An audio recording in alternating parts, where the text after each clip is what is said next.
que on peut exercer ces activités pour le compte de quelqu'un d'autre, pour le compte d'un autre commerçant.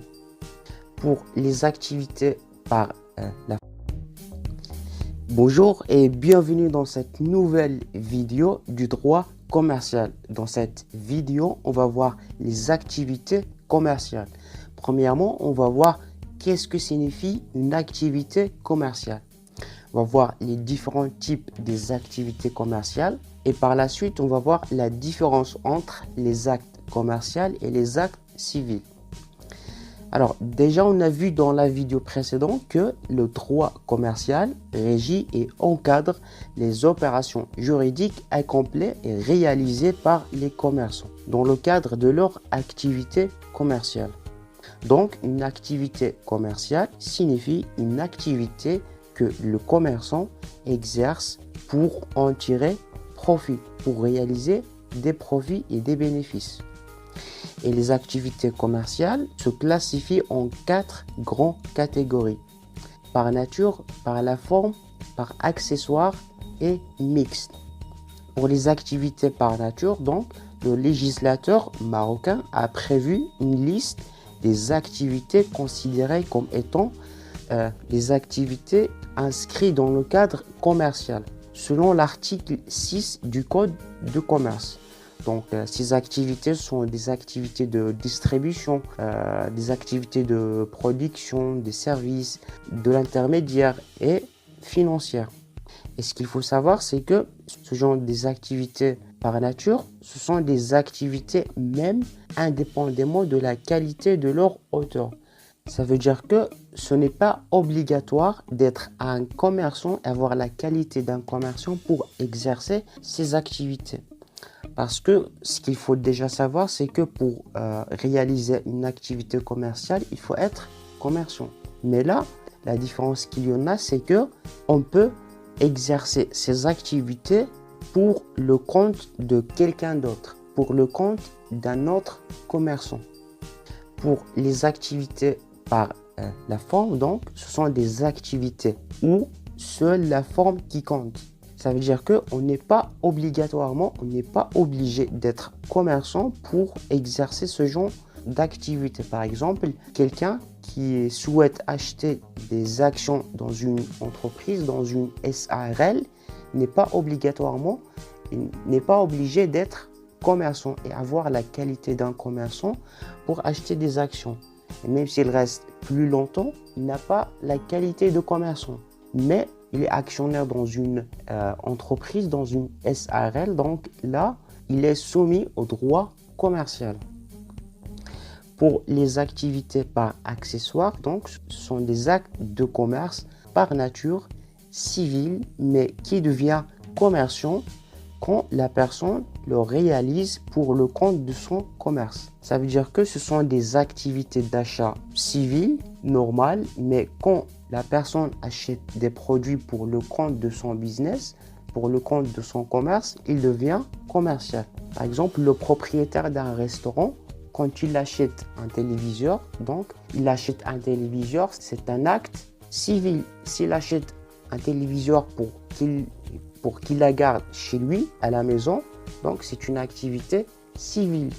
Mais par contre, s'il achète la téléviseur pour la mettre dans le restaurant, donc là, il achète la téléviseur pour son business, pour son commerce. Donc là, c'est un acte commercial. Et ce qu'il faut savoir aussi pour ce genre des activités, donc ce genre des activités, ça reste accessoire. Donc c'est des produits qui restent accessoires et qui n'ont rien à voir avec l'activité principale. Pour les activités mixtes, ce sont des actes et des achats que tout le monde peut faire. Par exemple, acheter une bouteille d'eau, acheter des vêtements, c'est des activités que tout le monde peut faire. Et là, il fait intervenir le commerçant et le non-commerçant. Le commerçant, c'est celui qui vend le marchandise, le produit, et le non-commerçant, c'est celui qui achète, bien sûr, ces produits. Dans ce cas-là, le commerçant est soumis à la fois au droit civil et au droit commercial. Mais par contre, la personne qui achète ces produits est soumise uniquement au droit civil. Par exemple, si quelqu'un a acheté un téléphone portable. Donc là, celui qui achète le téléphone portable, c'est une personne civile, c'est quelqu'un civil. Celui qui a vendu le téléphone dans le magasin, c'est un commerçant. Donc là, le commerçant est soumis à la fois au droit civil et au droit commercial. Par contre, la personne qui a acheté le téléphone est soumise uniquement au droit civil. Dans ce cas-là, pour distinguer la différence entre l'acte commercial et l'acte civil, on doit faire attention à deux choses importantes. La preuve et la compétence. Ça veut dire que, comme on a dit, le commerçant est soumis à la fois au droit civil et au droit commercial. Alors que le client est soumis uniquement, la personne qui achète est soumise uniquement au droit civil. Donc, dans ce cas-là, si par exemple le client n'est pas satisfait du téléphone, s'il a trouvé un défaut ou quelque chose qui n'aime pas, dans ce cas-là, s'il va assigner le commerçant, il a deux possibilités. Soit il va l'assigner au tribunal du commerce, soit au tribunal du premier instant, au tribunal civil. Dans ce cas-là, il y a deux choses. Parce qu'on a dit que le commerçant est soumis à la fois au droit commercial et à la fois au droit civil.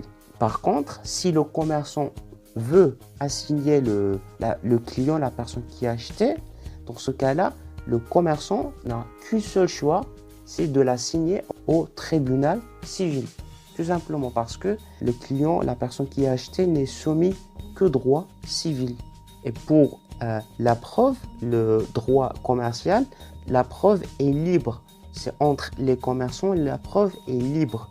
Par contre, pour l'acte civil, la preuve doit être écrite. C'est plus formalisé que l'acte commercial. Et voilà donc pour résumer tout ce qu'on a vu jusqu'à maintenant. On a vu que l'activité commerciale est une activité que le commerçant exerce pour en tirer profit et un bénéfice. Et on a vu les 4 différentes catégories des activités commerciales par nature, par la forme, par accessoire et mixte. Et on a vu la différence entre l'acte commercial et l'acte civil. Pour comprendre plus d'une manière plus simple, et je vous laisserai un résumé qui résume chaque partie d'une manière plus claire et plus simple. Vous allez trouver un lien dans la description, vous cliquez et vous allez trouver. Allez, bon courage!